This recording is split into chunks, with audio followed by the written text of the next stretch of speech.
Čo no a nič, sedeli sme v aute a sme na Rafali.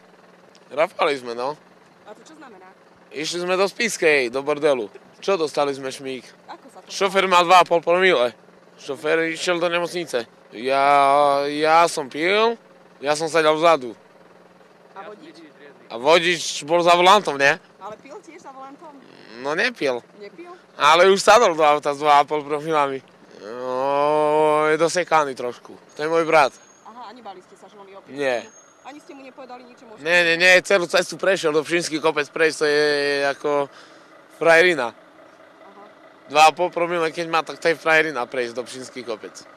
Nič mu není, otraz mozgu má.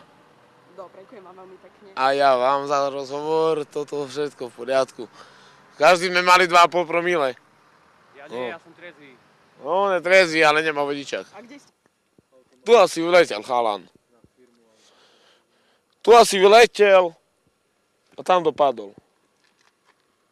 Vidíte, kde je auto? A aký to bol? Dvakrát na strechu, my sme sedeli 4 v aute. Koľko sme sedeli v aute? 4 plus 5.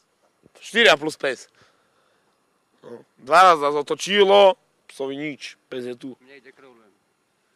Ja mám tu dačo rozbité, neviem. Ale v pohode. Ako? A aký to bol pocit padať tak do rokliny? Jaký to bol pocit? Ja som nevedel, lebo ja som už driemal.